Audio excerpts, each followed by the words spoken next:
pujilah Allah dalam tempat kudusnya.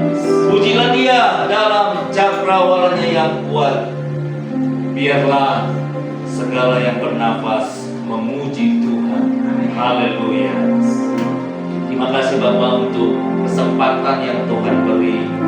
Hari ini kami hendak bermazmur bagimu, bersorak-sorai di hadapan-Mu, karena hanya ini yang bisa kami lakukan. Engkau terlalu baik bagi kami. Terpuji-pujilah Engkau di atas segalanya. Terima kasih Bapak. Haleluya. Haleluya. Haleluya. Engkau dahsyat bagi kami. Hanya Kau saja yang layak ditinggikan tempat ini.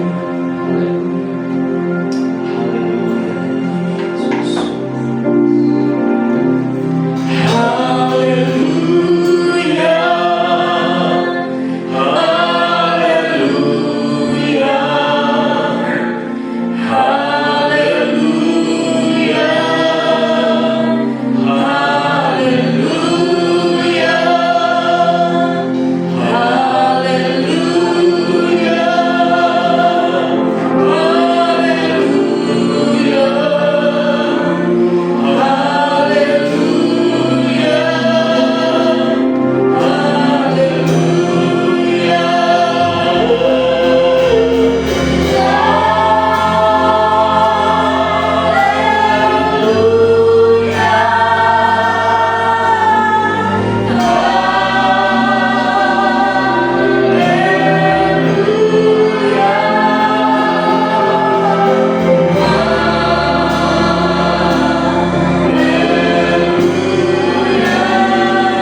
Bapa yang baik yang berkata dalam kerajaan surga, di dalam nama Tuhan Yesus Kristus dan persekutuan dengan Roh Kudus.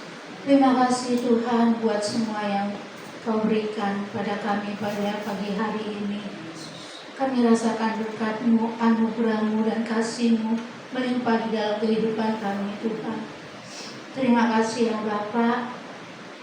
Sucikan hati kami, kuduskan hati kami, pulihkan pikiran kami Tuhan, untuk kami membawa doa syafaat kami di hadapan Engkau.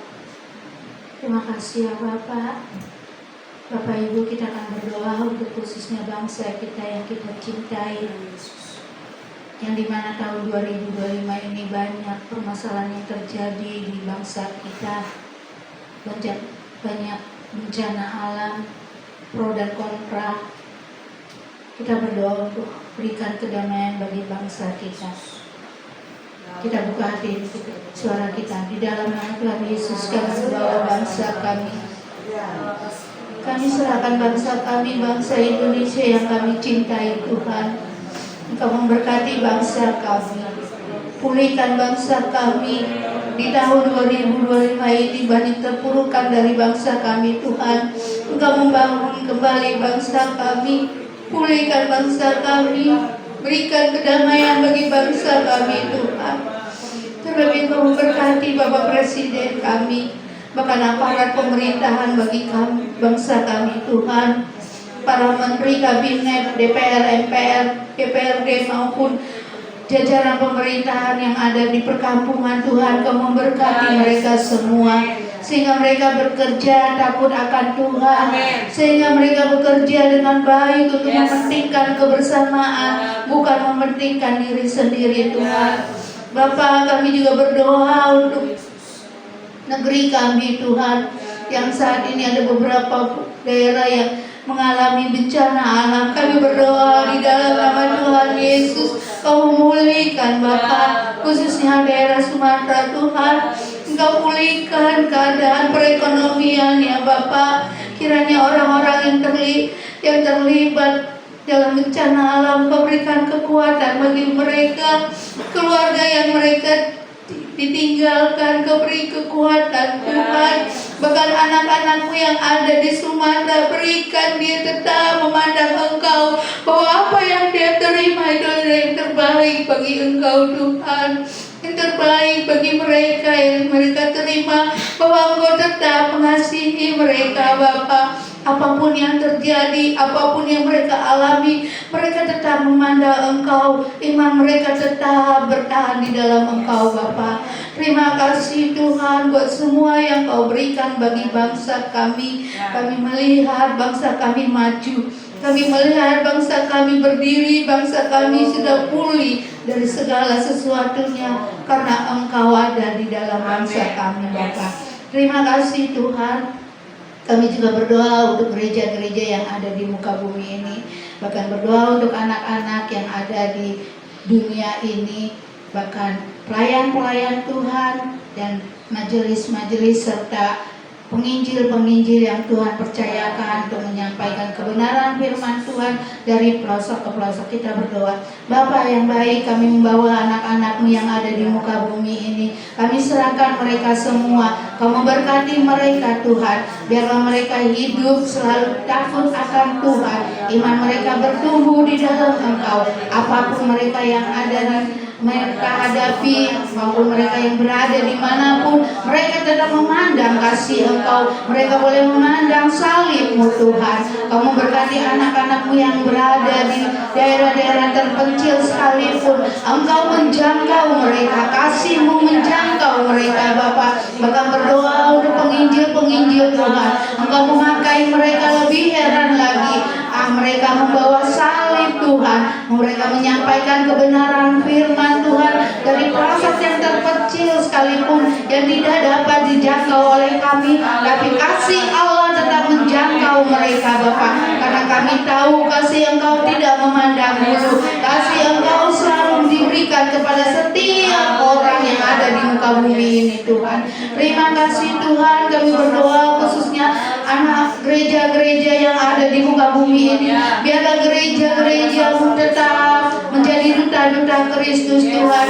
Di mana gereja berdiri, namamu dipermuliakan Bapa. Terima kasih Tuhan, terima kasih. Kita juga berdoa khususnya untuk pelayan-pelayan di tempat ini, Ibu Gembala dan ketua-ketua bidang yang dipercayakan, serta berdoa untuk anak-anak sekolah minggu, teens dan youth. Kaum Bapak dan kaum Ibu, kita serahkan semuanya ini. Di dalam nama Tuhan Yesus kami membawa pelayan-pelayan-Mu di tempat ini, GBI Gading Serpong Tuhan. Mereka yang sudah Engkau pilih untuk melayani, biarlah mereka terus melayani dengan takut akan Tuhan. Bahkan Tuhan Kau memberkati khususnya kakak-kakak sekolah minggu yang sudah Engkau pilih. Berikan mereka hikmat, berikan mereka kasih-Mu di dalam hati mereka, sehingga mereka dapat melayani anak-anak yang kecil ini yang belum mengerti akan kasih Tuhan, akan firman Tuhan. Biarlah melalui kakak-kakak yang ada yang Kau pilih, mereka dapat memahami firman Tuhan dengan benar ya Bapak. Kau pakai kakak-kakakmu, ya kakak-kakak seperti Tuhan yang luar biasa. Kau pilih dia, Kau berikan kekuatan Bapak, ketabahan dan kesabaran dalam melayani anak-anak. Bahkan kami berdoa untuk anak-anak teens Tuhan dan anak-anak youth, kami serahkan dalam tangan Tuhan. Mereka masa-masa pertumbuhan, biarlah Kau tetap di dalam mereka Bapa, sehingga mereka terus memandang akan kasih Tuhan. Iman mereka terus bertumbuh di saat-saat pergaulan mereka yang mencoba menjerat mereka. Di dalam nama Tuhan Yesus Engkau memagari mereka Bapa. Kami berdoa untuk khususnya para keluarga, kaum Bapa dan kaum Ibu, di dalam nama Tuhan kami serahkan Tuhan. Biarlah mereka menjadi para orang tua yang takut akan Tuhan, membawa anak-anaknya untuk kepada Tuhan, sehingga anak-anaknya menjadi tiang garam dan gereja masa depan Bapak. Engkau berkati para kaum pria Bapak, Kau memberkati kaum ibu, Kau memberkati seluruh jemaat yang ada di tempat ini.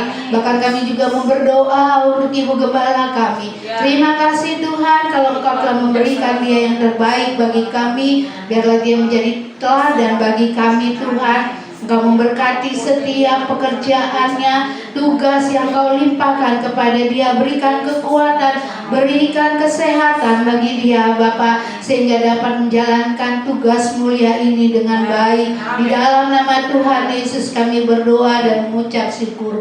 Haleluya, amin. Mari jemaat Tuhan, siapa sembahan kita, berkat kami akan memberikan sembahan. Berkat, sumber berkat adalah Tuhan sendiri. Biar apa yang kami berikan boleh berguna untuk pekerjaan Tuhan. Dalam nama Yesus kami sudah bersyukur.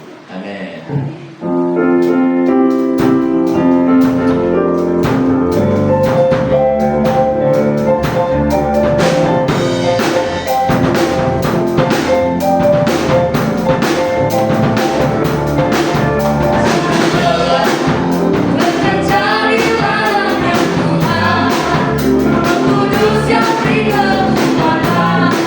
Yang mengajar dan melompat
hati Tuhan. Amin. Serukan namanya, yeay.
Dalam keadaan penuh sukacita, dalam segala kondisi, serukan nama Dia. Amin. Yes.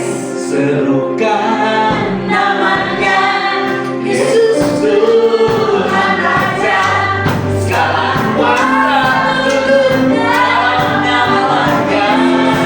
Yang luar biasa, luar biasa, perkasa, mulia. Yesus nama di atas segala nama. serukan namanya. Namanya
ini kita mau berkunjung ke Lembaga Alkitab Indonesia. Anak-anak sekolah minggu Sabtu 10 Januari 2020. Oke, nanti ada ibadah tutup tahun tanggal 31 Desember. Itu hari Selasa. Rabu. Ya, Rabu. Oke, Rabu 31 Desember. Di tempat ini jam 4 sore. Ya. Kemudian ada perjamuan kasih ke Komsel. Juga ada kesaksian berkeluarga. Diharapkan keluarga-keluarga untuk hadir.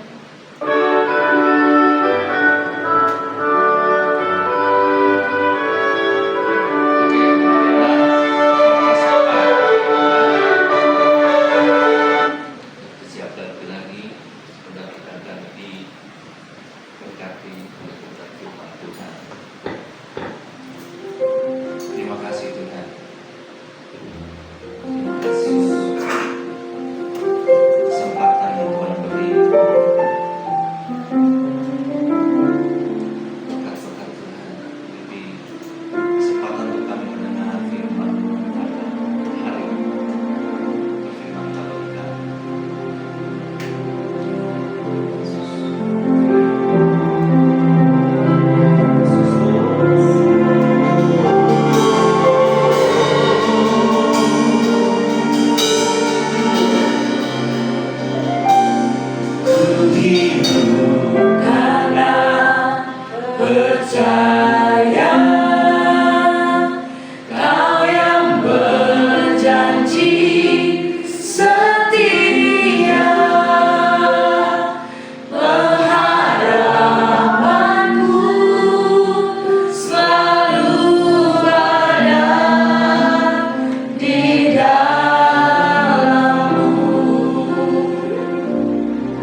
Kami bersyukur untuk hari-hari yang boleh lalu dan untuk hari-hari yang akan datang. Kami juga bersyukur untuk hari ini. Kami boleh tiba di hari ini. Itu semua adalah karena kasih karunia Tuhan. Bapa, kami sebentar akan kembali mendengarkan firman Tuhan. Biar Engkau mengurapi setiap kami, baik hamba-Mu yang menyampaikan, maupun setiap anak-anak Tuhan yang mendengarkan. Biar kami semua dapat ditaburi dengan baik oleh firman. Firman-Mu jatuh di tanah yang subur dan akan bertumbuh menghasilkan buah yang limpah sesuai dengan kehendak Tuhan. Terima kasih Bapa, di dalam nama Tuhan Yesus kami berdoa. Amin.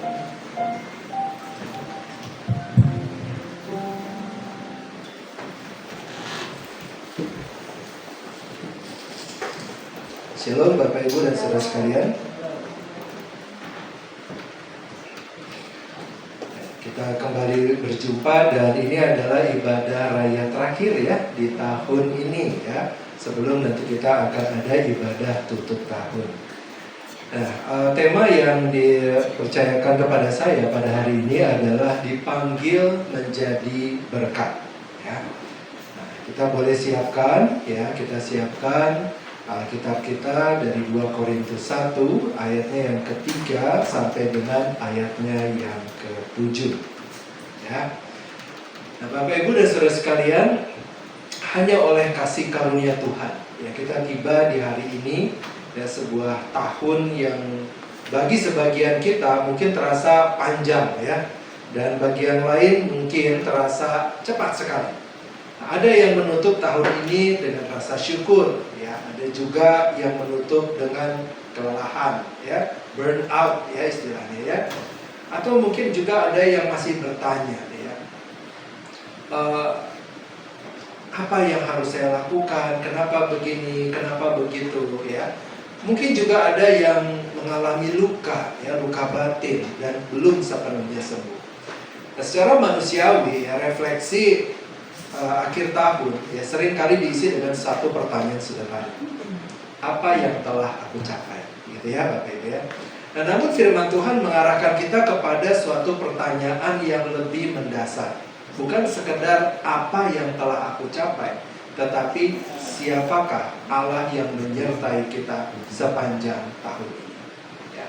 Nah Bapak Ibu dan saudara sekalian, sebelum kita lanjutkan, saya ingin Bapak Ibu melakukan sesuatu. Boleh slide berikutnya? Nah, ada kuis ya, ada kuis. Nah, Michelle akan membagikan sesuatu kepada Bapak Ibu. Ya, tolong diisi dengan jujur ya, diisi dengan jujur. Jangan lihat kanan kiri, jangan lihat depan belakang, isi dengan jujur. Kalau ada yang tidak membawa alat tulis, nanti akan dibantu juga oleh Michelle ya. Nah, saya akan memberikan sedikit saja waktu, tidak lama-lama, hanya 5 menit ya. Waduh, kalau 5 menit nggak sempat mikir ya, kejujuran nggak perlu mikir ya Bapak Ibu ya, tulis aja di situ ya. Oke ya, yang sudah menerima boleh langsung mengisi ya, silakan. Isi nama nggak Pak? Pak Guru.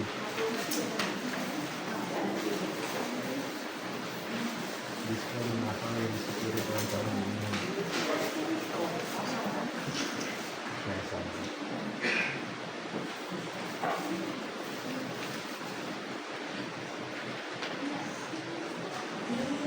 4 menit lagi.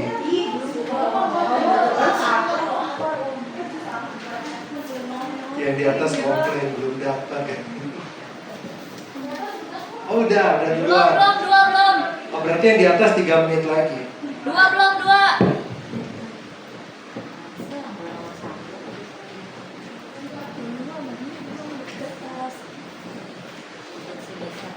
Diisi yang jujur ya, jangan lihat kanan kiri depan belakang ya.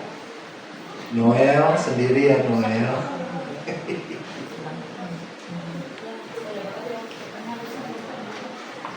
Aduh, akhir tahun dikasih kuis seperti di sekolah. Ya memang kita semua di sekolah kehidupan ya Bapak Ibu ya.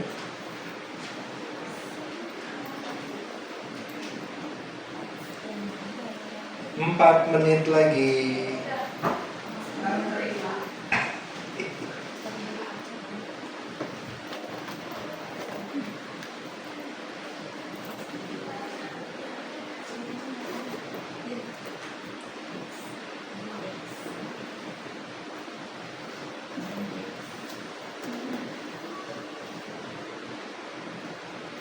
Di situ ada nominal ya Bapak Ibu ya.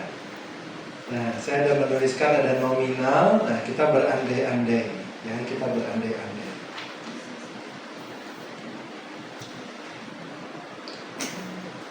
Tiga menit lagi.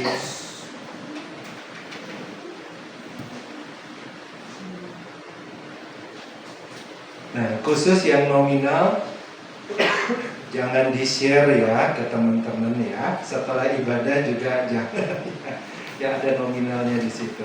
Kalau sudah punya puji Tuhan ya, kalau belum punya puji Tuhan juga. 3,5 menit lagi.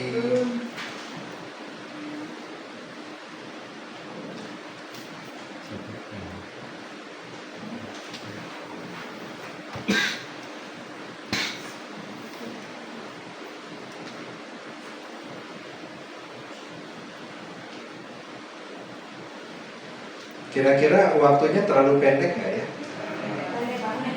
Pendek banget. Oh ya, bagus lah kalau gitu. 3 menit lagi. Cukup keisi.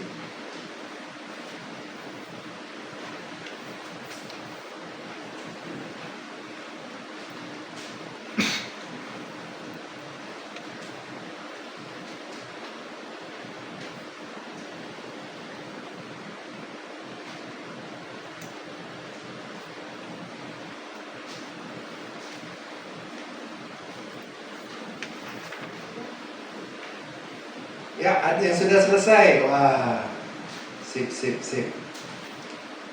Dipegang dulu ya, Bapak Ibu dan saudara sekalian yang sudah selesai. Dipegang dulu. Masih ada sedikit waktu.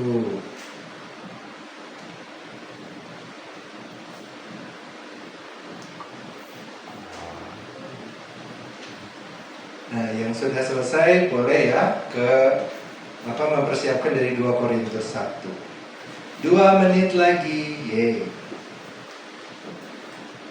2 menit lagi.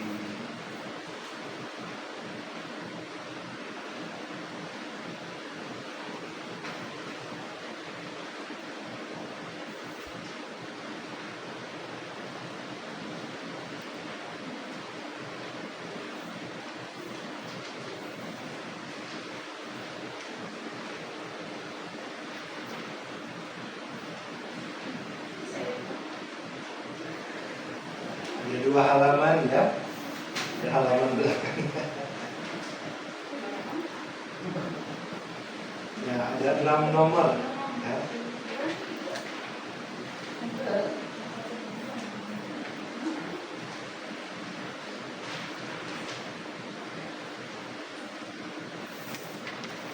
Satu menit lagi. Yeay.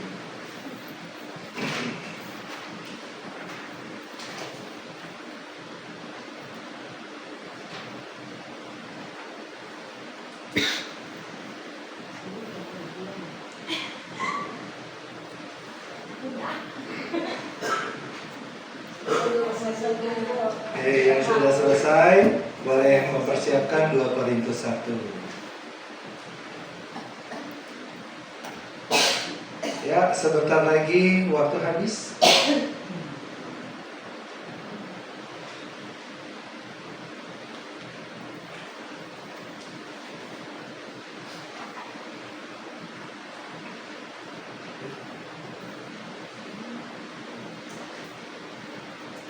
Nah, tinggal beberapa detik lagi.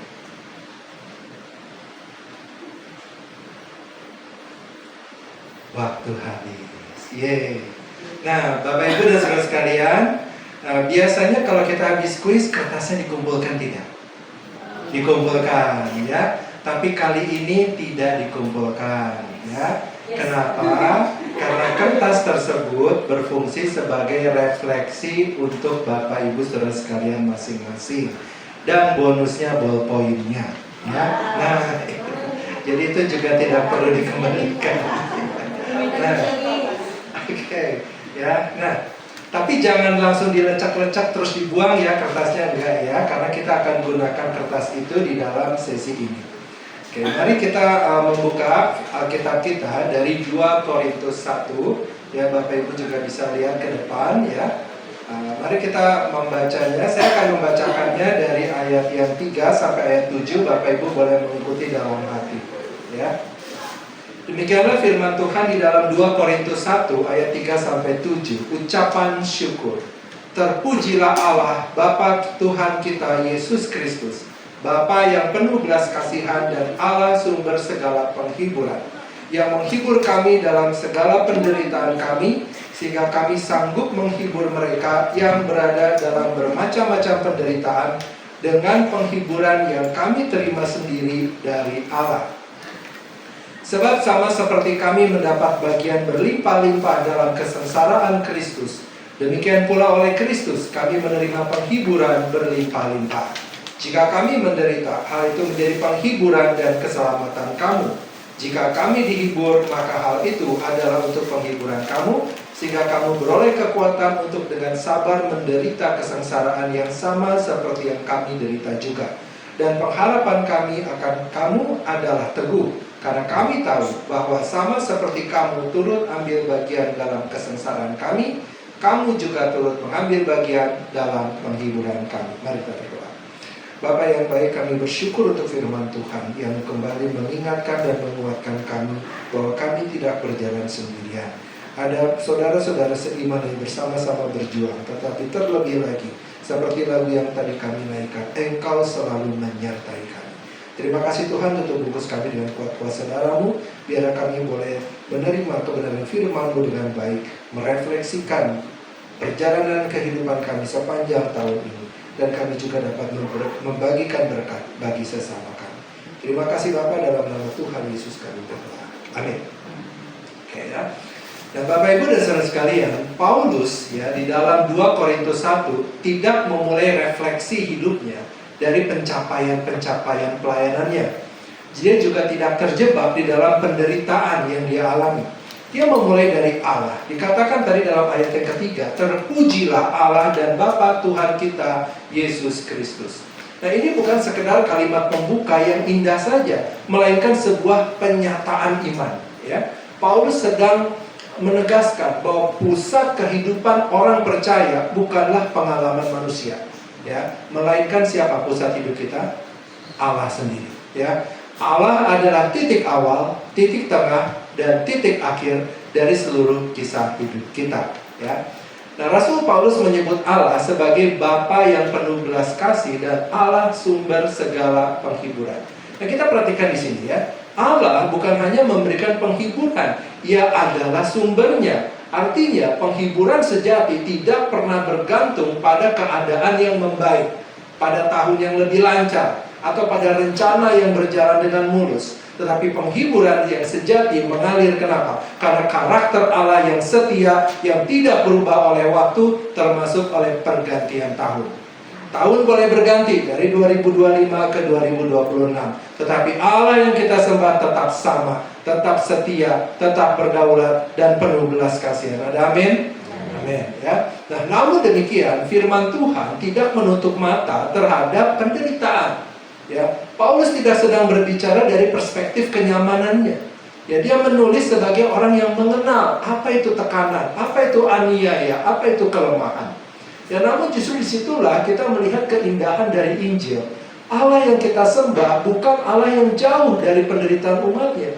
Ia adalah Allah yang masuk ke dalam keterbatasan manusia, keterbatasan kita.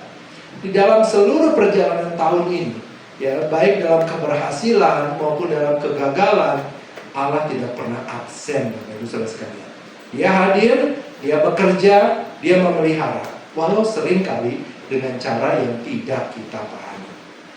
Seorang penafsir Alkitab bernama Matthew Henry yang menulis bahwa Allah menghibur umatnya bukan supaya mereka berhenti pada diri sendiri, udah terhibur, udah senang, udah diam. Enggak ya, melainkan supaya melalui hidup setiap orang percaya, penghiburan itu juga mengalir kepada orang lain. Nah, ini memberi makna baru kepada refleksi akhir tahun kita. Tahun 2025 bukan hanya tentang apa yang telah kita terima, tetapi bagaimana Allah sedang membentuk kita. Bukan hanya berapa banyak berkat yang kita kumpulkan, tetapi arah hidup kita bagaimana? Apakah arah hidup kita berpusat kepada Tuhan, atau tidak? Hidup orang percaya tidak pernah berpusat pada diri sendiri. Dia selalu memulai dari Allah dan diarahkan kembali kepada Allah. Nah, Rasul Paulus juga mengatakan di dalam ayat 4 bahwa Allah menghibur kami dalam segala penderitaan kami. Nah, kita coba perhatikan ya, dalam segala penderitaan. Nah, firman Tuhan tidak berkata setelah penderitaan selesai atau jika penderitaan berhasil dihindari. Tetapi Allah menghibur di dalam penderitaan. Ini adalah suatu penghiburan yang bersifat inkarnasi. Allah hadir bukan hanya sekedar memberikan penjelasan kenapa begini, kenapa begitu. Dia menyertai, bukan hanya mengoreksi. Di dalam perjanjian baru kita mengenal Allah yang demikian melalui Yesus Kristus. Firman yang menjadi manusia dan diam di antara kita. Allah tidak menyelamatkan dari kejauhan, ya begitu jauh gitu ya, tidak. Allah itu dekat, dia turun, dia masuk ke dalam kondisi manusia yang rapuh dan terbatas. Boleh next slide. Nah, di situ ada ya, saya ada tuliskan beberapa keterbatasan ya. Nah, Bapak Ibu dan Saudara sekalian, sepanjang 2025 ini banyak di antara kita mengenal bentuk-bentuk keterbatasan itu secara pribadi. Ada keterbatasan fisik, keterbatasan emosi, keterbatasan relasi, bahkan juga iman. Ya, ada doa yang belum terjawab, ada rencana yang tidak berjalan, atau luka yang belum sembuh. Tetapi firman Tuhan tidak meniadakan semuanya itu. Namun firman juga tidak membiarkan kita tenggelam di dalam segala keterbatasan itu. Ya, jangan mengasihani diri. Ya. Nah, penderitaan yang Tuhan izinkan terjadi dalam hidup kita bukan tanda bahwa Allah tidak memiliki kendali, melainkan Allah sedang bekerja. Cuman kitanya yang belum memahaminya. Nah, Paulus kemudian melanjutkan dengan perkataan apa? Supaya kami sanggup menghibur mereka yang berada dalam macam-macam penderitaan dengan penghiburan yang kami terima sendiri dari Allah. Nah, di sini arah hidup orang percaya itu dibentuk. Penghiburan tidak pernah dimaksudkan berhenti di kita. Tadi saya sampaikan, kita merasa enak, merasa nyaman, tidak. Tetapi anugerah Allah bersifat dinamis, mengalir keluar, berdampak bagi orang lain. Jika penghiburan dari Allah hanya berakhir pada diri kita, maka kita membatasi karya Allah. Ya. Nah, Matthew Henry kemudian menyatakan bahwa Allah, ini nggak enak nih ya, melatih umatnya di sekolah penderitaan supaya mereka cakap melayani orang lain dengan hati yang telah dilembutkan oleh anugerah. Nah, dengan kata lain, apa yang kita alami sepanjang tahun ini, bahkan yang paling berat sekalipun, tidak sia-sia di hadapan Allah. Allah sedang membentuk simpati kita, empati kita, kerendahan hati, dan kepekaan rohani yang tidak mungkin lahir dari hidup yang selalu baik-baik saja. Ya, bagaimana kita bisa bersimpati kepada orang yang sakit kalau kita nggak pernah sakit? Ya. Saya bersyukur saya diizinkan Tuhan mengalami yang namanya patah tulang. Wah, ternyata begitu sakitnya yang namanya patah tulang. Sehingga ketika saya melihat orang yang sedang terluka karena tulangnya patah, saya bisa tahu dia menderitanya seperti apa. Karena tulang saya sendiri pernah patah. Yang belakang patah, depannya patah, tangan saya muter ke arah yang aneh. Itu saya lihat hasil ronsen ini apa-apaan gitu. Ya. Tapi itu pun Tuhan izinkan terjadi supaya apa? Supaya saya memiliki empati kepada mereka yang sedang sakit. Kalau saya nggak pernah sakit, saya nggak tahu. Oh, sakit ya? Seperti apa sakit itu? Saya nggak tahu. Tapi karena saya pernah mengalaminya, saya tahu. Ya. Nah, Bapak Ibu juga kan mendengar ya, sekarang suara saya sedang agak serak begitu ya. Nah, saya bisa mengerti penderitaan pergumulannya Cindy ketika suaranya hilang. Dia harus menjadi WL, tapi suaranya hilang. Wah, nah saya harus mengajar, tapi suara saya hilang. Nah, saya tahu di penderitaan dia seperti apa. Ya, galaunya seperti apa. Karena saya sudah mengalami. Demikian juga dengan Bapak Ibu Saudara sekalian, dengan pergumulan masing-masing. Ya, sehingga kita bisa mengatakan, I've been there, saya sudah pernah mengalami itu. Saya berhasil keluar dari situ karena Tuhan menyertai saya. Sekarang saya akan bantu kamu keluar dari situ. Itulah hidup yang menjadi berkat. Bukan sekedar nerima terus seperti itu. Ya, oke, next slide. Nah, Bapak Ibu Saudara sekalian, maka ketika kita akan menutup tahun 2025 ini, firman Tuhan mengajak kita untuk melihat hidup dengan cara yang berbeda. Pertanyaannya bukan sekadar apakah aku telah menerima penghiburan dari Allah, tetapi adalah juga apakah hidupku sedang dipakai Allah untuk menjadi saluran penghiburan bagi orang lain. Ya, nah sekarang coba lihat kembali ke kertas Bapak Ibu, pertanyaan nomor 4 dan nomor 5. Ya, jangan kasih tahu sebelah-sebelahnya ya, Bapak Ibu tulis apa ya. Nah, pertanyaan nomor 4 dan nomor 5. Nah, apa yang Bapak Ibu isi di situ? Ya, jangan ngomong ya. Cukup bicara pada diri sendiri ya. Nah, pertanyaan nomor 4. Berapa kali dalam tahun ini mengucapkan kata-kata yang sia-sia? Kata-kata makian, kutuk, mengumpat. Kemudian pertanyaan nomor 5, berapa kali dalam tahun ini membagikan berkat, baik dengan kata-kata atau perbuatan? Silakan kalau Bapak Ibu mau revisi ya. Misalkan kita mengatakan begitu, Tuhan memberkatimu ya, itu satu kata-kata berkat. Ya. Lalu kalau misalkan kita berdoa, ya, kita berdoa, Tuhan berkati dia. Nah, kita sedang memperkatakan kata-kata berkat. Nah, kalau Bapak Ibu mau revisi, silakan tulis di situ. Nah sekarang kalau yang nomor 4 jawabannya A. Kalau nomor 4 jawabannya A, nah lihat lagi itu di layar. Apakah hidupku sedang dipakai Allah menjadi saluran penghiburan? Ya atau tidak? Tidak. Ya. Kalau jawaban nomor 4 itu adalah A, ya. Berapa kali tahun ini mengucapkan kata-kata yang sia-sia? Kata-kata makian, kebun binatang, begitu ya, swearing, gitu ya. Lebih dari 50 kali. Mungkin Pak Anton salah nulis, harusnya lebih dari 500 kali. Nah, tadi saya bilang hidup kita diawali dari Tuhan, dijalani bersama Tuhan, diakhiri juga bersama dengan Tuhan. Nah, sekarang kalau nomor 4 jawabannya A, berarti hidup kita dipakai buat apa? Nah, kemudian yang nomor 5, berapa kali dalam tahun ini membagikan berkat, baik dengan kata-kata atau perbuatan?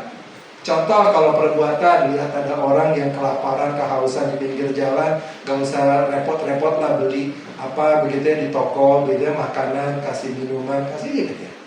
Ya Tuhan memberkatimu, itu ada 2. Ya, satu tindakan kasihnya, lalu yang kedua Tuhan memberkati.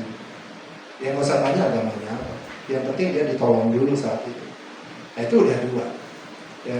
Lagi nyetir, dipotong. Oh puji Tuhan, masih bisa mengerem. Semoga dia bertobat. Itu udah kata-kata berkat lagi ya. Walaupun dalam hatinya ngomong begitu, tapi praktiknya tin gitu, dilaksanakan pada apanya. Tapi dalam hatinya, semoga dia bertobat ya. Nah kalau misalkan nomor 5 ya jawabannya A, maka sesuai gitu ya. Hidupku dipakai Allah menjadi saluran penghiburan bagi orang lain. Ya, ini sekedar tips aja ya Bapak Ibu Saudara sekalian. Kalau kita lagi di jalan, lalu ketemu orang aneh di jalan, sen ke kanan, muternya ke kiri, bukan belok lagi, muternya ke kiri, tapi sennya ke kanan. Ya, ingat kita tuh mau kemana. Ya, saya mau dari poin A ke poin B. Jangan kita mau digerecokin sama sesuatu yang terjadi tengah jalan. Ya. Jangan sampai tujuan kita melenceng hanya gara-gara orang yang error, ya. Nah, oke ya, kita lanjutkan ya Bapak Ibu ya. Nah, itu yang pertanyaan nomor 4 dan nomor 5 tadi ya. Nah, ini suatu panggilan bagi setiap kita untuk menjadi berkat. Allah masuk ke dalam keterbatasan manusia bukan hanya untuk memulihkan kita, tetapi untuk apa? Mengutus kita, membawa penghiburan dari Tuhan, membawa berkat Tuhan kepada siapa? Orang-orang yang sedang membutuhkan.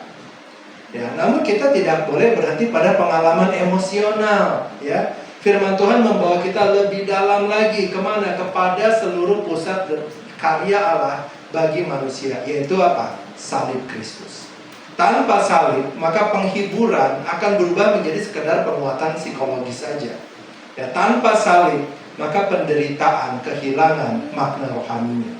Tetapi dengan salib, seluruh proses hidup orang percaya berada di dalam maksud Allah yang kekal. Dan sepanjang tahun ini Allah tidak hanya bekerja untuk menjaga kita tetap hidup, tetapi untuk membentuk kita. Dan salib Kristus memberikan kita apa? Kacamata rohani, ya, world view, ya, cara pandang, ya, untuk membaca kembali pengalaman hidup kita, ya. Pertanyaan nomor 4 dan 5 tadi, ya. Nah, termasuk apa? Kegagalan, kerugian, kehilangan, penderitaan. Apa yang mungkin kita anggap sebagai gangguan dalam hidup kita, di tangan Allah itu justru menjadi apa? Sarana pembentukan iman. Ya, ini bukan berarti penderitaan itu baik pada dirinya sendiri. Oh ya, menderita, saya menderita, baguslah. Bukan begitu, ya. Tetapi Allah sanggup memakai penderitaan kita untuk tujuan yang baik. Ya, next slide. Next slide. Thank you. Nah, seorang teolog bernama John Calvin di dalam bukunya yang berjudul Institute of Christian Religion, di dalam buku yang ketiga, bab 8, yang berjudul Bearing the Cross, memikul salib, menuliskan, "The Lord therefore by various afflictions exercise His people that they may learn humility, obedience, and self-denial." Artinya adalah bahwa Allah membentuk umatnya melalui banyak salib kehidupan supaya mereka belajar menyangkal diri dan hidup bagi Kristus. Nah, hal ini menegaskan bahwa kehidupan Kristen tidak pernah berpusat kepada kenyamanan. Ya, sekali lagi, kehidupan kekristenan tidak pernah berpusat pada kenyamanan. Jadi kalau Bapak Ibu mengatakan saya ikut Yesus supaya saya merasa nyaman, bertobatlah.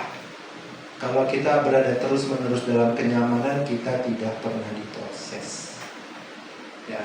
Nah, untuk anak-anak muda terutama, berapa banyak yang nge-gym? Masa angkat tangan, ya, jawab sendiri. Buat yang usianya sudah cukup banyak, yang pernah nge-gym, ya, pernah angkat beban dan segala macam. Atau, Pak, saya nggak pernah nge-gym, oke, tapi pernah SD, SMP mungkin, ya. Nah, waktu pelajaran olahraga setelah selesai, apa rasanya? Badan segar atau badan sakit? Sakit. Kalau badannya sakit, ketahuan jarang olahraga. Nah, ketika badan kita sakit, kita menderita, habis angkat beban, aduh, tangannya sakit rasanya, ya, susah digerakkan. Kenapa? Ototnya sobek. Ya, serabut ototnya putus. Emang enak? Enggak enak. Tetapi setelah itu, serabut yang sobek, yang putus digantikan dengan apa? Lebih baik. Nah, kalau untuk para pria diganti lebih baik, lebih kuat, lebih besar. Maka lama-lama ototnya makin besar. Tapi buat wanita diganti lebih baik, lebih kuat, lebih elastis. Lebih besar belum tentu. Tapi tangannya jadi lebih kuat. Ya. Sakit nggak waktu olahraganya? Ya, nggak enak. Setelah olahraganya lebih nggak enak lagi. Proses, tapi setelahnya apa? Mendatangkan hasil yang baik. Demikian juga dengan kehidupan kita. Kita diajak oleh Tuhan, ini ada suatu hal yang gak enak, kamu mesti jalanin, aku menyertaimu, aku memberkatimu, menguatkanmu, memberikan kamu hikmat, supaya kamu bisa menjalaninya dengan baik, lalu kamu bantu orang lain yang mengalami kesukaran yang sama. Di situ kita menjadi berkat. Ya. Nah, oleh karena itu ketika kita merefleksikan tahun ini, kita tidak lagi bertanya, saya sudah mencapai apa tahun ini. Tetapi saya menjadi seperti siapa tahun ini. Apakah di Desember ini ketika saya melihat kembali ke Januari, Februari dan seterusnya, saya semakin serupa dengan Kristus? Atau saya semakin menjauh dari Kristus? Apakah karakter saya di Desember ini lebih baik daripada November, lebih baik daripada Januari yang tahun yang sama? Kalau iya, ya good for you. Baguslah, berarti proses hidupnya dijalani dengan baik. Tapi kalau karakternya makin jelek, wah, hati-hati Bapak Ibu Saudara sekalian. Berarti tahun ini berjalan berlalu begitu saja, prosesnya nggak beres. Berarti apa? Tahun depan diproses lagi, lebih berat. Kenapa? Jatah waktu kita makin mepet. Kalau jatah waktu kita makin mepet, latihan makin intensif kan? Ya. Nah, setiap detik jatah waktu kita berkurang. Maka kalau kita tidak menyelesaikan proses kita dengan baik di tahun ini, tahun depan siap-siap Tuhan proses lebih keras lagi. Kenapa? Bukan Tuhan benci, enggak. Tapi Tuhan ingin supaya kita hidup seperti anaknya, seperti Yesus Kristus. Nah, maka proses itu ada. Jadi Bapak Ibu, kalau refleksi sendiri tahun ini bagaimana, Kalau tidak semakin serupa dengan Kristus, bertobat. Ya. Nah, sekarang kalau kita mau dibentuk, ya, hanya hidup yang dibentuk oleh salib yang sungguh-sungguh siap dipakai Allah untuk menjadi berkat bagi orang lain. Nah, kalau kita sendiri belum selesai, gimana dipakainya? Nah, kalau kita masih mendendam, bagaimana kita membantu yang sedang dendam? Gue juga punya dendam, yuk kita sama-sama saling mendendam. Ya nggak beres. Ya, sama-sama memiliki masalah minuman keras. Ya, kamu lagi mabok, saya juga lagi mabok, kita mabok bareng-bareng. Ya nggak bisa. Ya. Harus selesai dulu, baru kita bantu orang, ya, untuk bisa menyelesaikan prosesnya dia juga. Nah, Bapak Ibu dan Saudara sekalian, setelah kita melihat bahwa Allah adalah sumber segala berkat, bahwa Dia berkenan masuk ke dalam keterbatasan kita, bahwa salib Kristus menjadi pusat pembentukan hidup orang percaya, maka firman Tuhan sekarang menuntun kita melihat suatu hal yang tidak nyaman, tapi perlu dihadapi dengan jujur. Tidak semua berkat yang kita terima otomatis menghasilkan kehidupan yang berkenan kepada Allah. Saya ulangi, tidak semua berkat yang kita terima otomatis menghasilkan kehidupan yang berkenan kepada Allah. Ada berkat yang justru mengakibatkan kegagalan, atau di dalam Alkitab dikatakan berkat menjadi kutuk. Ya. Bukan karena Allahnya salah dalam memberi, tetapi kitanya gagal memahami untuk apa berkat itu diberikan. Next slide. Nah, Alkitab berulang kali menunjukkan bahwa berkat tanpa arah rohani dapat menjadi beban, bahkan batu sandungan. Yuk buka lagi kertasnya. Lihat jawaban Bapak Ibu apa di pertanyaan nomor 6. Ya, pertanyaan nomor 6, jawaban Bapak Ibu apa? Ya, jangan kasih tahu saya ya, baca aja sendiri ya. Nah, jawaban yang Bapak Ibu tuliskan mungkin bayar utang, nikahin anak, jalan-jalan ke luar negeri, beli mobil baru, DP rumah. Biasanya nggak salah ya, DP rumah ya. Rumah sekarang harganya mahal sekali ya. Nah, ini untuk anak-anak muda ya. Kalau anak-anak muda bertanya pada generasi X, generasi baby boomer, perlu beli rumah nggak? Jawabannya adalah ya, lu harus punya rumah. Nggak punya rumah nggak boleh nikah. Ya, tapi kalau saya melihatnya berbeda. Punya rumah nggak punya rumah itu nggak masalah, yang penting ada tempat tinggal. Ya, sebab jangan berubah Bapak Ibu. Sekarang bayangkan kalau anak-anak kita beli rumah sekian puluh miliar, udah gitu berapa tahun kemudian pindah kerja ke kota lain, ke negara lain, itu rumahnya beli apa? Dijual, akte jual beli aja udah berapa duit. Ya, boro-boro untung, rugi malah. Ya, udah biarin aja rumahnya disimpan aja. Nah, rumahnya disimpan hancur sendiri. Oh, supaya nggak hancur, taruh orang di situ untuk merawat rumah. Maka rumah itu menjadi liabilities, jadi beban. Ya, tapi bukan berarti nggak boleh punya rumah, ya silakan aja ya, tapi tergantung. Kalau misalkan anak-anak kita nanti akan berada di satu tempat lebih dari 5 tahun, lebih bijaksana beli rumah sih. Tapi kalau misalkan hobinya pindah-pindah, kan sekarang generasi Z, Alpha lagi nanti kan senangnya begitu ya, WFA ya, work from anywhere, dari mana aja. Maka kalau propertinya belatakan di banyak tempat, bebannya udah berapa? Ya, pajaknya udah berapa? Ya, lain hal kalau rumahnya disewa-sewain semua, ya itu lain cerita ya. Nah, sekarang lihat lagi yang nomor 6 Bapak Ibu ya. Nah, ini anak-anak muda juga ya. Oh, saya mau beli iPhone. Wah, sebut merek ya udah biar. Saya mau beli ini, mau beli itu ya. Nah, pertanyaannya adalah ketika Bapak Ibu menuliskan jawaban nomor 6, apakah doa dulu? Atau langsung aja tulis? Oh, saya langsung tulis, saya spontan. Sekarang lihat lagi tulisan Bapak Ibu. Apakah tulisan Bapak Ibu tadi, jawaban terhadap nomor 6, akan membawa Bapak Ibu lebih dekat kepada Tuhan? Apakah membawa Bapak Ibu menjadi pelaku firman, membuat Bapak Ibu menjadi saluran berkat bagi orang lain, atau nyangkut di diri sendiri? Lihat sendiri jawaban nomor 6 tadi apa. Ya, kalau berfokus kepada diri sendiri, berarti prosesnya belum selesai. Dan mungkin itu sebabnya hari ini belum punya nominal itu. Karena kalau Tuhan izinkan, maka dana tersebut akannya dipakai buat yang enggak-enggak. Bukannya memuliakan Tuhan yang memberikan berkat, tapi dipakai untuk apa? Menjauh dari Tuhan. Sama seperti kita orang tua. Kalau ada suatu barang yang akan membuat anak kita celaka, kita nggak kasih dong. Ya, sama juga dengan perspektifnya Tuhan. Kalau berkat itu akan membuat kita hancur, Tuhan nggak kasih. Ya, tapi kalau dengan berkat itu kita menjadi lebih efektif di dalam pelayanan, semakin menyerupai Kristus dalam karakter kita, Tuhan sediakan. Ya, oke.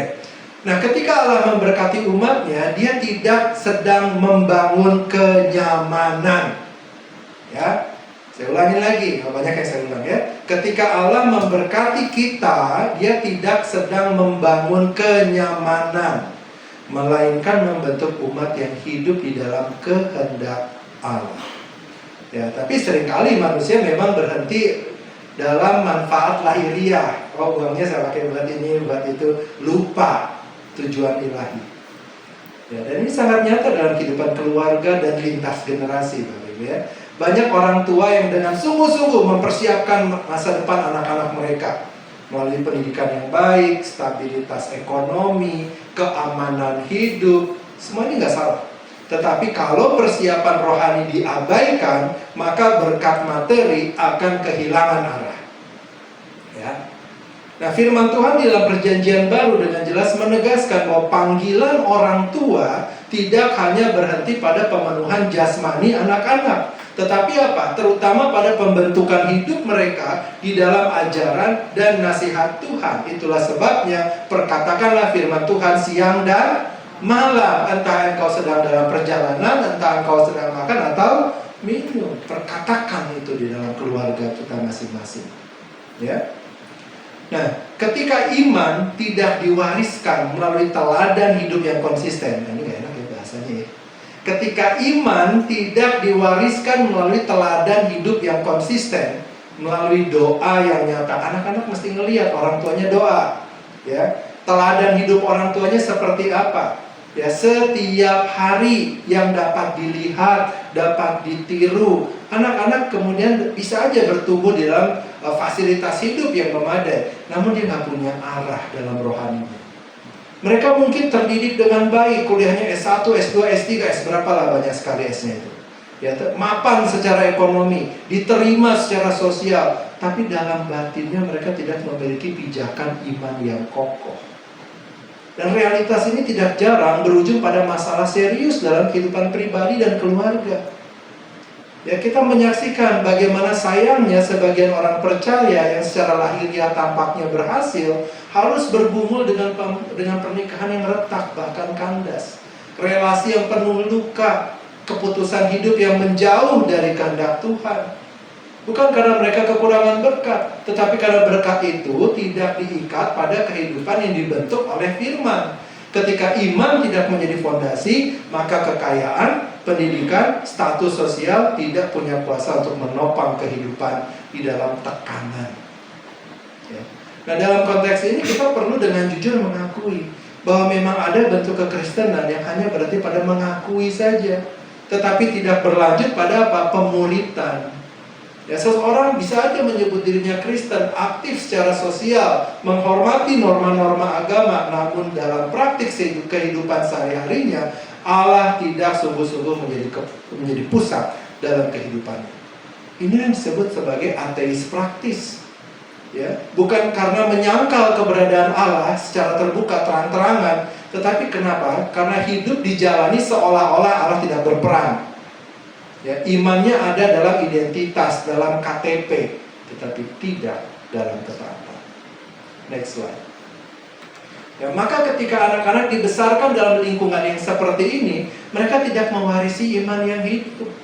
Mereka mengenal kekristenan sebagai label, pakai kalung salib gede-gede, ya, tetapi bukan sebagai jalan hidup di bawah salib Kristus.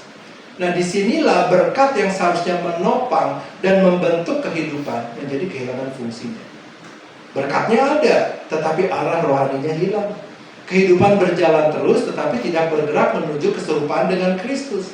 Ketika kita lebih menekankan pada pencapaian daripada pembentukan karakter, ya, sertifikat, pendidikan, ya, gelar panjang 3 baris, begitu ya.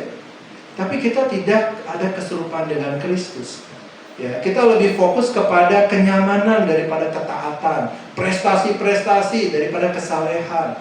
Maka salib pelan-pelan bergeser dari pusat kehidupan. Anak-anak belajar bahwa iman adalah tambahan, bukan fondasi. Oh ya, gereja bolehlah, gak cuma apa-apa. Nah, lalu akibatnya apa? Ketika mereka menghadapi tekanan hidup, berkat yang mereka miliki tidak menolong mereka. Bahkan, ya, kita bisa lihat sendiri berapa banyak orang yang lari ke hiburan malam, ya, menjauh, semakin menjauh, semakin banyak uangnya, makin kacau hidupnya. Ya, nah ini bukan karena Allah gagal dalam kehidupan orang itu, tapi karena manusia itu menyingkirkan firman dari pusat kehidupannya. Nah, Bapak Ibu dan saudara sekalian, apa yang telah kita bangun sepanjang tahun ini, gambar sebelahnya? Apakah rumah di atas pasir atau rumah di atas batu? Apakah hidup dan keluarga kita sedang diarahkan untuk menghasilkan generasi yang mengenal Tuhan, mengasihi Kristus, hidup di bawah salibnya, atau kita sebagai orang tua sedang merancangkan kehancuran bagi anak-anak kita dalam apa yang kita sebut berkat? Berkat yang sejati bukanlah berkat yang hanya dinikmati, tapi berkat yang membentuk. Berkat yang sejati bukan hanya membuat hidup lebih mudah, tetapi terutama membuat iman lebih dalam. Ya, mari kita mengingat kembali Bapak Ibu, apa yang dituliskan dalam pertanyaan nomor 6 tadi. Apakah Bapak Ibu dan saudara sekalian tadi tuliskan memperkokoh iman atau tidak? Ya, imannya bertumbuh nggak? Dari jawaban yang nomor 6 tadi. Ya. Nah, Bapak Ibu dan saudara sekalian, setelah kita melihat bagaimana berkat dapat kehilangan arah ketika dilepaskan dari salib Kristus, firman Tuhan sekarang menuntun kita untuk mengoreksi suatu kesalahpahaman yang cukup mengakar dalam kehidupan banyak orang percaya, yaitu pemahaman yang terlalu sempit tentang apa artinya menjadi berkat. Ya, kita tidak bisa memungkiri ya bahwa dalam banyak kehidupan, ya, bergereja misalkan, berkat seringkali dikaitkan dengan hal materi. Menjadi berkat dipahami sebagai kemampuan memberi secara finansial, menopang pelayanan melalui dana, atau berkontribusi dalam bentuk materi. Nggak salah sih, tetapi Alkitab Alkitab tidak menolak pemberian rohani, materi. Tetapi masalah muncul ketika pemahaman mengenai berkat berhenti di materi. Gitu. Alkitab nggak larang kita kasih. Tapi kalau kita kasih harus selalu uang, harus selalu material, dan situ kita salah. Ya, next slide. Firman Tuhan di dalam Efesus 1 ayat 3 menyatakan, terpujilah Allah dan Bapa Tuhan kita Yesus Kristus, yang dalam Kristus telah mengaruniakan kepada kita segala berkat rohani di dalam surga. Nah, firman ini dengan jelas mengatakan bahwa Allah telah memberkati kita dengan segala berkat rohani di dalam Kristus. Ini berarti bahwa inti berkat dalam perspektif Alkitab pertama-tama bukan bersifat materi, melainkan rohani. Ketika berkat kemudian direduksi, diturunkan hanya pada apa yang bisa dihitung, diukur, dipamerkan, maka kita sedang menggeser kehidupan Kristen dari Kristus kepada kemampuan manusia. Berkat yang seharusnya membawa kita kepada penyembahan kepada Tuhan justru menjadi apa? Berubah menjadi sarana pembenaran diri. Nah, Paulus memberikan penjelasan dalam 2 Korintus 8 ayat 5 ketika dia berbicara tentang jemaat Makedonia. Saya akan membacakan. Dituliskan demikian, mereka memberikan lebih banyak daripada yang kami harapkan. Mereka memberikan diri mereka pertama-tama kepada Allah, kemudian oleh karena kehendak Allah juga kepada kami. Nah, Paulus tidak sedang memuji karena jumlah pemberian mereka, bukan, tetapi karena satu hal yang lebih mendasar, yaitu apa? Jemaat di Makedonia memberikan diri mereka sendiri terlebih dahulu kepada Tuhan. Di sini Injil menata ulang logika kita berpikir. Allah tidak pertama-tama mencari apa yang kita punya di tangan kita, tetapi siapa yang memerintah di dalam hati kita. Apakah yang memerintah dalam hati kita Mammon atau Tuhan? Ya, memberi tanpa menyerahkan diri kepada Allah itu hanya aktivitas religius, bukan ketaatan. Bapak Ibu ingat ya, ada sekali waktu ada orang kaya memberikan banyak uang, kemudian ada janda miskin yang memberikan 2 peser. Mana yang lebih berharga di hadapan Tuhan? Yang janda miskin itu kan? Karena dia memberi semuanya yang dia punya. Tuhan melihat hati kita. Ya. Si janda miskin itu memberikan dirinya terlebih dahulu kepada Tuhan. Ya, nah demikian Bapak Ibu ya. Jadi salib memanggil kita bukan untuk memberikan sebagian dari milik kita, ya, tetapi untuk menyerahkan seluruh hidup kita. Jadi jangan kita berpikir karena aku sudah memberikan persembahan dan lain sebagainya, aku boleh melakukan dosa. Enggak bisa begitu, ya. Kristus tidak menebus manusia sebagian dari dirinya, tetapi dengan apa? Memberikan dirinya sepenuhnya bagi manusia. Maka menjadi berkat dalam pengertian Injil selalu berkaitan dengan hidup yang dipersembahkan, bukan hanya menyumbangkan sumber daya. Ya. Saya melihat para pemain musik kita, saya kadang-kadang berpikir, seandainya saya bisa seperti itu. Seandainya saya bisa bermain drum seperti itu. Seandainya saya bisa bermain gitar bass seperti itu. Seandainya saya bisa bermain keyboard seperti itu. Seandainya saya bisa bermain gitar seperti itu.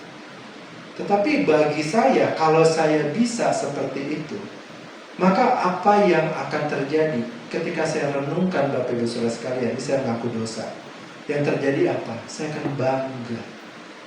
Saya bisa. Sebetulnya kemuliaan itu bagi manusia atau bagi Tuhan sih? Bagi Tuhan. Tapi kalau saya menjadi seperti Pak Sianturi, bisa bermain gitar bass, saya akan merasa bangga. Berarti saya mencuri kemuliaan dari Tuhan. Maka ya sudah, nggak apa-apa saya nggak bisa bermain gitar bass. Karena bagi saya nggak menyamaratakan ya Bapak Ibu ya.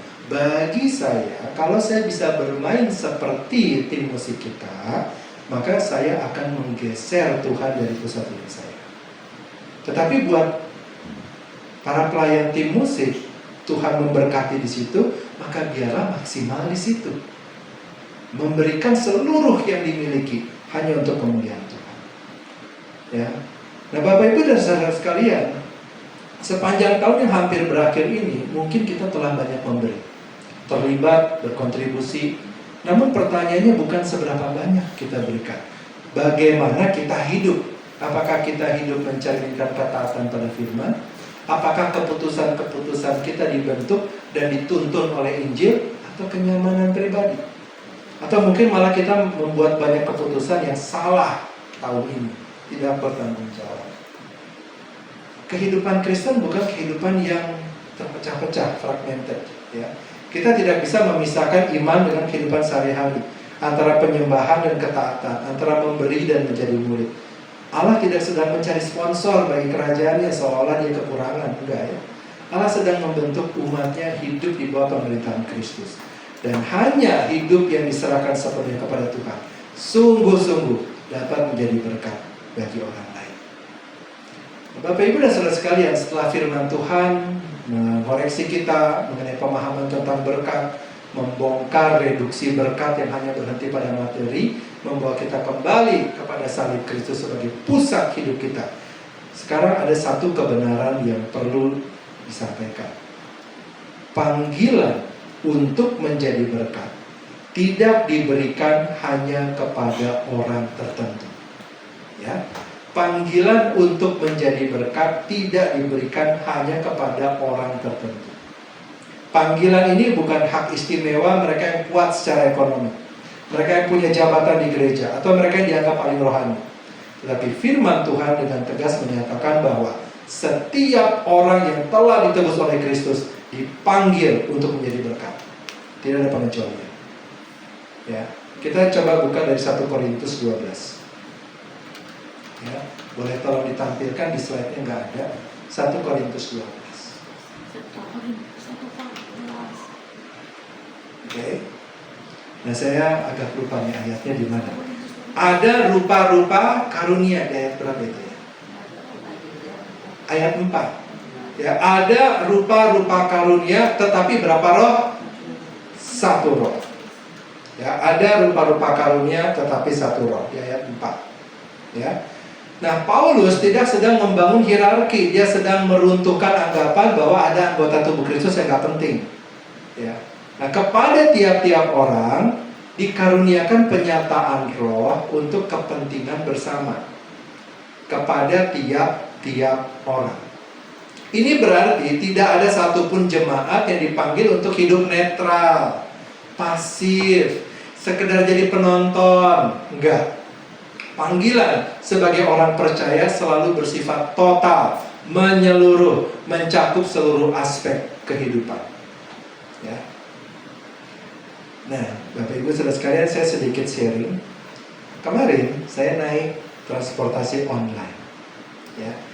Lalu sopirnya nanya, pengemudinya nanya kepada saya, apakah dalam masa muda saya pernah nakal?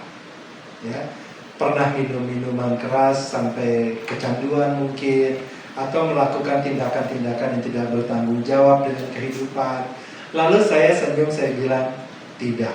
Dan sepertinya pengemudinya nggak percaya, masa Pak, dalam masa muda Bapak. Terus saya bilang saya nggak punya kesempatan untuk itu.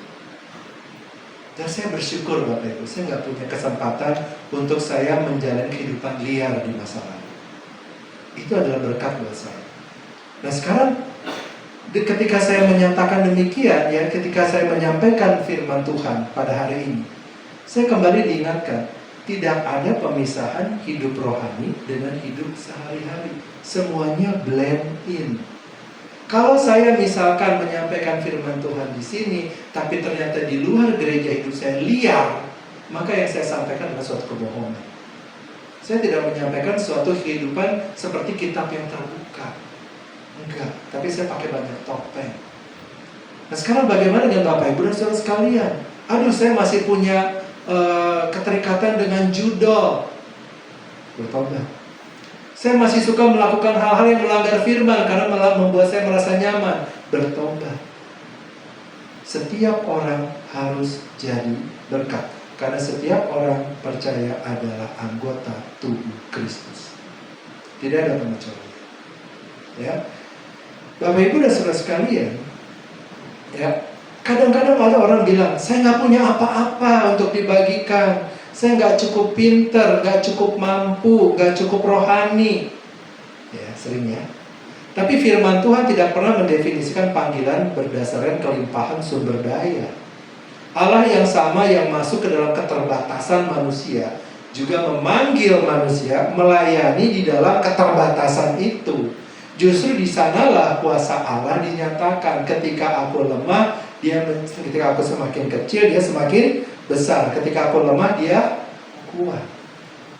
Ya, ketika hidup dibentuk oleh salib, keterbatasan kita tidak lagi menjadi alasan untuk pasif, melainkan apa? Menjadi ruang di mana anugerah Allah bekerja. Saya sekali waktu ada reels lewat di IG ya. Orang ini menderita cerebral palsy. Ya, cerebral palsy jadi dia berantem sama badan sendiri. Ya, dia mau mengatakan A tapi mulutnya nggak mau, atau dia mau ke kiri badannya mau ke kanan. Ya, cerebral palsy. Lalu sekali waktu dia lagi enak-enak tidur katanya ya, lalu dia mendengar suara, kamu harus berkhotbah. Lalu dia bilang, Tuhan nggak salah, I have cerebral palsy. Lalu seolah-olah Tuhan mengajak saya berpikir. Hamba Tuhan yang bilang, apa? Kamu punya apa? Terus kenapa? Lalu orang ini melanjutkan. Dia ngomongnya pelok ya Bapak Ibu ya, karena cerebral palsy-nya dia. Saya punya cerebral palsy, tetapi Tuhan mengatakan, I want you to preach. Saya mau kamu berkhotbah. Lalu ya udah dia berkhotbah dengan segala keterbatasannya dia. Lalu pertanyaan dia di akhir video yang tiba-tiba lewat di IG saya, dia mengatakan demikian, I have cerebral palsy. Now what's your problem? Itu kayak seolah saya ditampar. Dia dalam kekurangannya, dalam keterbatasannya, Tuhan pakai untuk menyampaikan firman. Saya kalau nggak lebih maksimal dari dia, aduh malu banget. Nah saya nggak tahu Bapak Ibu punya masalah apa. Tetapi kalau orang yang cerebral palsy aja Tuhan pakai untuk berkhotbah, yang ngomong aja susah, Tuhan bisa pakai, apalagi hidup kita yang jauh lebih baik. Ada amin. Masalahnya mau nggak? Ya, mau. Nah, jadi berkat juga jangan ribet Bapak Ibu, jangan rudet pikirannya, nggak usah spektakuler, ya. Mendoakan tanaman tumbuh langsung tumbuh, nggak begitu, ya. Tapi menjadi berkat itu melalui kesetiaan dan pekerjaan sehari-hari, melalui kejujuran ketika nggak ada yang lihat, melalui kesabaran dalam relasi yang lagi sulit, melalui kehadiran yang setia bagi mereka yang sedang menderita. Nah, dunia mungkin menganggap apaan kayak begitu, tapi Allah melihatnya berharga. Dalam kerajaan Allah, kesetiaan lebih utama daripada dilihat orang. Nah, di sini kita perlu menguji diri kita, terutama ketika kita akan menutup tahun ini. Apakah sepanjang perjalanan iman kita lebih sering pasif, atau kita mau taat dengan apa yang Tuhan percayakan saat ini? Apakah kita menunda ketaatan sambil menunggu kondisi ideal? Oh, nanti saya akan melayani kalau saya udah STH, MTH, DTH, begitu. Atau melayani mulai hari ini dengan apa yang ada. Ya, firman Tuhan menegaskan bahwa kehidupan orang percaya tidak menunggu panggilan khusus untuk mulai taat. Ketaatan itu sendiri adalah panggilan. Ya, setiap anggota tubuh Kristus ditempatkan Allah secara sengaja dengan tujuan tertentu. Bapak Ibu bukan cuma-cuma datang ke tempat ini. Ada rencana Allah. Gak ada yang kebetulan. Gak ada yang kebetulan tiba-tiba pendeta tadi itu yang tadi saya bilang muncul di dalam IG saya. Saya lihat begitu, waduh, dia aja dengan cerebral palsy dia melayani. Apalagi saya harus lebih maksimal. Tidak ada yang sia-sia. Maka menjadi berkat, ya, menjadi berkat bukan tugas tambahan, melainkan suatu kewajaran dalam hidup yang sudah ditebus dan dibentuk oleh Kristus. Nah, Bapak Ibu dan saudara sekalian, firman Tuhan tidak mengajak kita berhitung keberhasilan menurut ukuran dunia, melainkan menguji arah hidup kita di hadapan Allah. Ya, saya banyak mengajak kita refleksi hari ini. Apakah sepanjang tahun ini hidup kita semakin dibentuk oleh salib Kristus? Apakah iman kita semakin nyata dalam ketaatan? Apakah berkat yang Tuhan percayakan kepada kita sungguh-sungguh mengalir dan menjadi berkat bagi orang lain? Lihat lagi pertanyaan nomor 4 dan 5. Ya, nah, kemudian coba lihat lagi pertanyaan 1. Ya, pertanyaan 2. Ya. Dan dalam pertanyaan 1 tadi dikatakan 5 hal yang disyukuri. Pertanyaan nomor 2, jika mungkin ingin kembali kepada masa lalu untuk memperbaiki. Tapi itu adalah tidak berhikmat, ya. Kita nggak bisa kembali ke masa lalu. Tetapi kita bisa melihat apa yang bisa kita lakukan tahun depan. Firman Tuhan memanggil kita untuk nggak sekedar berharap tahun depan lebih baik, tetapi kita apa? Kita kerjakan supaya tahun depan lebih baik. Ya, lebih rendah hati di hadapan Allah, lebih taat kepada Allah. Ya, boleh kembali ke slide tadi, langsung ke slide terakhir. Nah, itu ya. Bapak Ibu dan saudara sekalian, kita tidak mengetahui dengan pasti apa yang akan kita hadapi di tahun 2020. Tetapi kita mengetahui satu hal yang pasti, bahwa Allah tetap menyertai kita di tahun 2025 ini adalah Allah yang sama yang akan berjalan bersama dengan kita di tahun yang akan datang. Ada amin? Amin. Kita tidak diutus dengan kekuatan kita sendiri, tetapi dengan firman Tuhan yang telah lebih dahulu bekerja dalam diri kita. Ya. Nah, karena itu jangan meremehkan hidup yang Tuhan percayakan kepada kita. Aku cuma ini, jangan. Tetapi Allah sedang bekerja untuk menyatakan kemuliaan. Maka dengan rendah hati, dengan iman, dengan ketaatan, mari kita melangkah ke depan sebagai umat yang telah ditebus. Lalu sekarang kita diutus, dipanggil bukan hidup untuk diri sendiri, tetapi menjadi berkat bagi dunia demi kemuliaan Allah. Mari kita berdoa. Bapa yang baik, kami bersyukur kami dipanggil oleh Tuhan untuk menjadi berkat melalui apa yang ada pada kami sebagaimana Tuhan percayakan. Kami bersyukur untuk kesempatan-kesempatan kami boleh melayani Tuhan, melayani sesama dalam tahun ini. Dan kami juga berkomitmen untuk kami boleh dapat lebih maksimal lagi untuk tahun yang akan datang. Semua itu bukan untuk kemuliaan kami, tetapi untuk kemuliaan Allah Tuhan. Kami rindu kebenaran firman Tuhan dinyatakan lebih banyak, lebih luas kepada lebih banyak orang. Biar lebih banyak orang lagi mendengar firman Tuhan. Lebih banyak orang lagi menyerahkan hidup kepada Tuhan. Lebih banyak orang lagi menyerahkan hidupnya untuk kemuliaan Tuhan. Mereka menjadi pembawa damai bagi dunia yang sedang rusak. dunia yang haus, dunia yang lapar ini. Biarlah Tuhan berkat-Mu atas setiap kami, bukan untuk berhenti bagi diri kami, tetapi berkat Tuhan atas kami, untuk kami memberkati lebih banyak lagi. Biarlah Tuhan kami menjadi saudara-saudara berkat Tuhan yang Tuhan pakai sesuai dengan talenta kami masing-masing.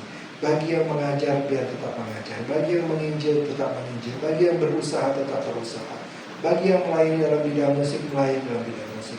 Bagi yang melayani dalam bidang lain, biarlah Tuhan juga tetap berkati, sehingga mereka lebih maksimal lagi. Biarlah tahun yang akan datang lebih baik dari tahun ini. Bahkan hari ini kami lebih baik dari kemarin. Dan hari esok kami lebih baik dari hari ini. Semua bukan untuk kemuliaan kami, bukan untuk besar nama kami, bukan untuk besar kepala kami, tapi semuanya biarlah untuk kemuliaan Tuhan. Sebab hanya Engkau-lah yang layak menerima segala hormat, segala pujian, kini dan sepanjang masa. Terima kasih Bapa, biarlah firman Tuhan yang telah kami dengar boleh dapat bertumbuh dalam hati kami. Hamba-Mu sudah selesai berbicara, biarlah Roh-Mu yang kudus menjamah hati setiap anak-anak Tuhan, bekerja secara efektif sesuai dengan rancangan Tuhan. Dan kami rindu untuk melihat tahun depan kami semua akan lebih maksimal lagi dalam melayani Tuhan. Terpujilah nama-Mu Bapa, besar setiamu dan setiap kami. Dalam nama Tuhan Yesus kami berdoa.